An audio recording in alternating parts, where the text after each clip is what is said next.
E se as soluções para alguns dos nossos maiores desafios, desde eficiência energética até, sei lá, resposta a desastres, estivessem mesmo à nossa volta, aperfeiçoadas ao longo de milhões de anos de testes e erros? É exatamente essa a premissa. E é uma ideia que, assim, muda completamente a nossa forma de pensar sobre inovação. Deixa de ser uma questão de inventar tudo do zero. Exato. Passa a ser uma questão de observar melhor, não é? É isso. E hoje a gente vai fazer uma análise a fundo de uma série de textos académicos de um livro brasileiro, Tópicos em Design. A nossa missão é perceber como designers, arquitetos e engenheiros estão, de facto, a olhar para a natureza para encontrar respostas. E os temas centrais são biomimética, sustentabilidade e, claro, novos materiais. O interessante é que vamos explorar como essa observação do mundo natural pode levar a produtos e sistemas mais inteligentes. E não estamos a falar de coisas abstratas, não. A gente vai ver como a forma como um pinguim nada pode otimizar um caiaque. Ou como a estrutura do crânio de um pica-pau pode inspirar abrigos de emergência. Eu gosto dessa mudança de perspectiva que os textos propõem. Em vez de perguntar o que podemos extrair da natureza, a pergunta vira: O que podemos aprender com ela? é isso. É menos extrativo, mais colaborativo. Exatamente. E a nossa análise vai além da simples cópia de formas. A verdadeira inovação, como os autores defendem, vem de entender os processos, as funções E os sistemas? e os sistemas que a natureza desenvolveu. É uma lição de humildade, na verdade, reconhecer que a natureza já resolveu muitos dos problemas que a gente enfrenta. Ok, então vamos começar a desembrulhar isto. Os termos que aparecem logo de cara, biónica e biomimética. Podem parecer a mesma coisa, mas não são, não é? Não são. Os textos mostram que há uma evolução interessante aí. A introdução do livro do Luiz Vidal de Negreiros Gomes dá esse contexto histórico. Certo. Ele traça a linhagem no conceito. E começa com o termo bionics, ou biônica, que tem uma origem surpreendente. Que é? Militar. Foi cunhada em 1958 por um major da Força Aérea Americana, Jack E. Steele. Nossa, que curioso. Pensar que uma ideia tão ligada à ecologia começou num contexto militar. E como é que ele a definia? A definição dele era a ciência dos sistemas cujas funções são baseadas em seres vivos. Era uma abordagem muito focada na engenharia, sabe? Em replicar mecanismos biológicos para fins de tecnologia. Entendi. Mas o livro destaca como essa ideia evoluiu no Brasil, né? Exato, porque nos anos 70 e 80, a biônica virou uma ferramenta de criatividade nos cursos de desenho industrial por aqui. Com um foco mais em análise e inspiração em abstrações geométricas, como o texto diz. Isso, instituições pioneiras como a ESD, no Rio, e a UFPE, em Pernambuco, começaram a usar a natureza não só como um manual de engenharia, mas como uma fonte de inspiração para a forma, para a estética. Foi um primeiro passo importante. Mas esse foi só o ponto de partida, né? Hoje a gente ouve muito mais o termo biomimética. O que mudou? A bióloga Jeanine Benyus, que é uma figura central nessa área, ajudou a aprofundar o conceito. Ela propõe que a biomimética opera em 3 níveis. 3 níveis? O primeiro, mais óbvio, é imitar a forma natural. Ok. O segundo é imitar o processo natural, como, por exemplo, a fotossíntese para criar energia. Já é bem mais complexo. E o terceiro, que é o mais profundo, é imitar o ecossistema natural. Ou seja, as relações, os ciclos, o que faz uma floresta ser um sistema autossustentável que não gera lixo. Isso muda tudo, deixa de ser só esse inseto é aerodinâmico, vamos fazer um carro parecido. E passa a ser como é que uma floresta inteira gere seus recursos sem produzir lixo. A perspectiva se alarga muito. Deixa de ser uma analogia de forma para ser uma compreensão de princípios. Precisamente. Princípios de eficiência, resiliência, sustentabilidade. Como a Bennius diz, a natureza teve 3,8 milhões de anos de pesquisa e desenvolvimento. É muito tempo. Os fracassos viraram fósseis. O que a gente vê hoje à nossa volta são os modelos de sucesso, as soluções que funcionam, certo? Então temos esse catálogo imenso de soluções já testadas. Mas a questão que me fascina é: como é que um designer, lá no seu ateliê, traduz o nado de um pinguim para um caiaque novo? Qual é o passo a passo? Então, o capítulo 1 do livro dá uns exemplos ótimos de projetos de estudantes que tornam isso bem concreto. É aí que a coisa fica interessante de verdade. O caso do caiaque é um excelente ponto de partida. Os estudantes observaram o corpo fusiforme do pinguim, aquela forma de torpedo, sabe? Perfeita para se mover na água com o mínimo de resistência. À primeira vista parece óbvio. O pinguim é hidrodinâmico, o caiaque também tem que ser. Foi só copiar a forma. Não exatamente. E esse é o ponto crucial. A equipe não fez um caiaque com cara de pinguim. Eles estudaram a física por trás daquela forma, como ela reduz o arrasto, como melhora a estabilidade. Ah, então a lição não foi a aparência. Foi a engenharia por trás, os princípios que a forma resolve. E a partir daí, eles criaram o caiaque imperador. Essa é a diferença fundamental. Entendi. Funcionalidade, não estética. E o exemplo do flamingo, vi que também inspirou um projeto. Esse já sobe um degrau. O bico do flamingo é uma ferramenta de filtragem incrível. Ele bombeia a água e retém o alimento. Os estudantes analisaram esse processo. E o que eles criaram? A Bic Bottle, uma garrafa de água com um filtro embutido que funciona de forma análoga. Aqui já não é só a forma, é replicar uma função biológica. Fica cada vez mais complexo. Teve um que me chamou a atenção. A inspiração no focinho de um cão para um elemento de arquitetura. Parece uma ligação mais distante. E é o que mostra a criatividade do método. O focinho de um cão tem uma estrutura interna complexa, cheia de membranas. E para que serve? Para ser o ar que ele inspira antes que chegue aos pulmões. É um sistema de climatização biológico. Uau! O grupo usou esse princípio para desenhar um cubo-gó, aqueles blocos de ventilação, que, pela sua geometria interna, arrefece o ar que passa por ele. Uma solução de arrefecimento passivo. Tenho que admitir que o exemplo do polvo me surpreendeu. Uma fruteira. Como é que as ventosas de um polvo se transformam em algo que segura maçãs? É um salto criativo brilhante, né? Olha só. A equipa focou na função de agarrar e fixar das ventosas. A partir daí, projetaram a fruteira molusca. E como ela é? Em vez de uma taça, ela se fixa na parede e tem braços flexíveis que seguram cada fruta individualmente, quase como os tentáculos de um polvo.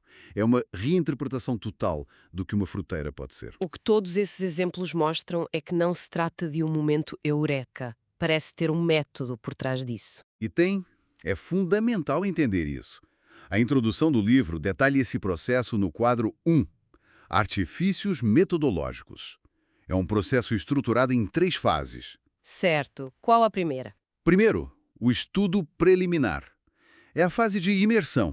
Pesquisar, observar intensamente o sistema biológico, documentar com fotos, desenhos, análises. A fase de virar uma especialista no pinguim ou no polvo. Exatamente. Depois vem a apresentação limiar, onde se começa a fazer a ponte. Selecionam-se as características mais importantes do organismo e começam a surgir as primeiras ideias, os primeiros esboços. E a última fase? É a comunicação pós-limiar. É aqui que se bota a mão na massa. Detalhar o projeto, criar os modelos 2D, 3D e, claro, verificar se a solução funciona de verdade. Ou seja, tem um rigor quase científico que sustenta a criatividade. Isso evita que se acabe com um produto que só parece uma concha, mas não tem nenhuma das suas propriedades, por exemplo. Esse rigor que garante a integridade funcional e que permite que essa abordagem vá muito além e tenha aplicações de alto impacto na indústria. E os outros capítulos do livro mostram exatamente isso. Vamos falar de aplicações mais complexas.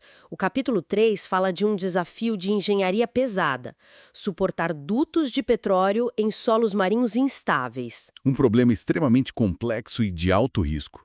O leito do mar não é estático. A solução precisa ser robusta, mas também adaptável. E a inspiração veio de uma das formas mais elegantes da natureza, a concha do Náutilo.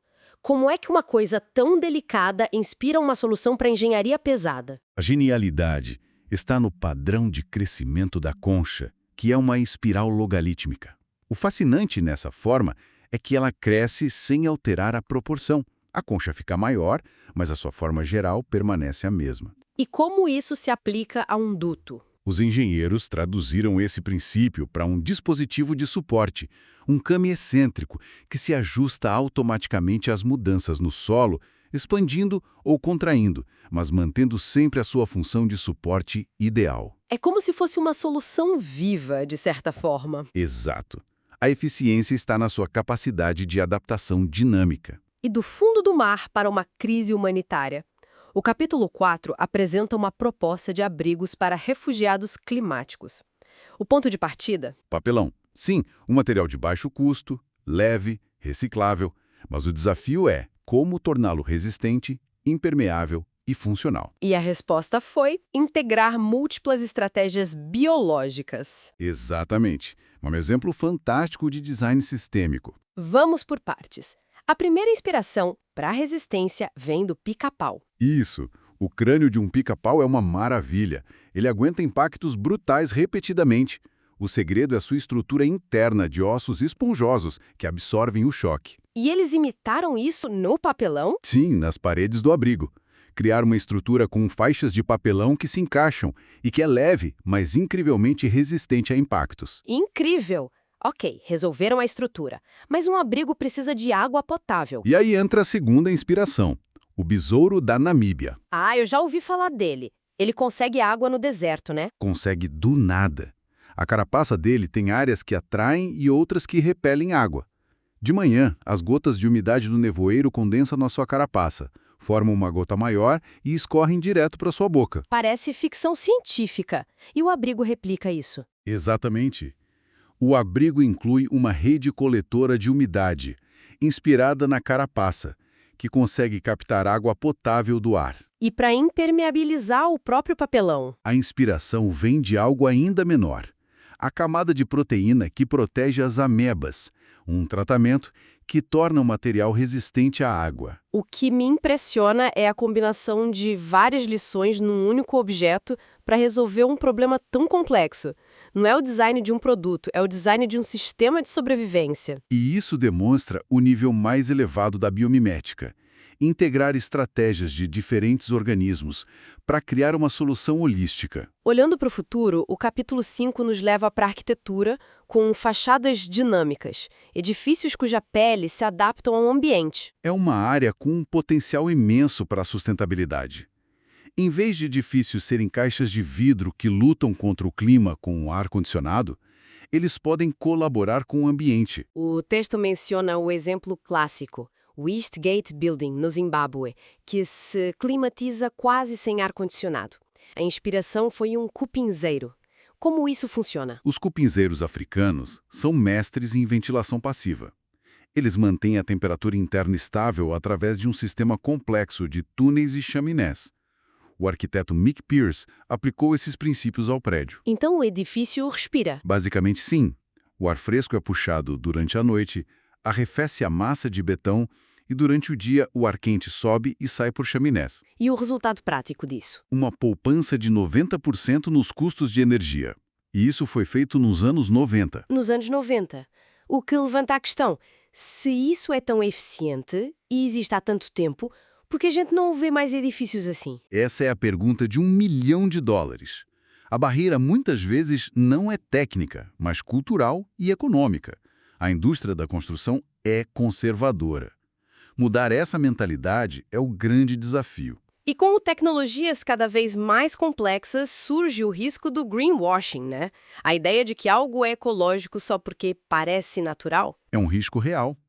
E é aqui que o capítulo 6 introduz uma ferramenta útil, o método BIOS. Uma espécie de guia para não se desviar do caminho da sustentabilidade. Exatamente. Foi desenvolvido para ajudar os designers a criar produtos biomiméticos que sejam genuinamente sustentáveis. Ele ajuda a navegar no processo, seja partindo de um problema ou de uma solução biológica já conhecida. É como uma checklist para forçar a pessoa a pensar no impacto ecológico a cada passo. Pode-se pensar assim. Ele incorpora uma certificação de sustentabilidade em cada fase, garantindo que a lição fundamental da natureza, a sustentabilidade, não se perca na tradução. Então, depois desta análise toda, fica claro que a biomimética é muito mais do que copiar formas. É um processo rigoroso. Que, quando bem aplicado, nos leva a soluções mais eficientes, resilientes e, fundamentalmente, mais sustentáveis. É uma forma de inovar em sintonia com o planeta em vez de contra ele. Pois é. E tem um pensamento final que os textos me deixaram inspirado pelo foco do livro em exemplos brasileiros e no bioma do Nordeste. A importância de olhar para o que está perto de nós. Exatamente. A maior parte dos exemplos clássicos de biomimética que a gente ouve são universais. A pele do tubarão, a flor de lótus. São fantásticos, mas Mas um dos capítulos defende a importância de estudar o ecossistema local. Os autores afirmam que a premissa do grupo de pesquisa deles é que as fontes de inspiração façam parte do bioma da região Nordeste. isso é uma perspectiva radicalmente diferente. Estamos tão habituadas a ouvir os grandes sucessos globais que esquecemos que a solução para um problema local pode estar no rio ao lado. É uma chamada de atenção para olharmos para o nosso próprio ambiente com outros olhos.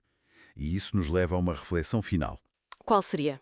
A maior parte de nós vive rodeada por flora e fauna locais que a gente vê todo o dia, mas talvez nunca tenha observado de verdade. Que soluções únicas, que segredos de engenharia podem estar escondidos no nosso próprio quintal?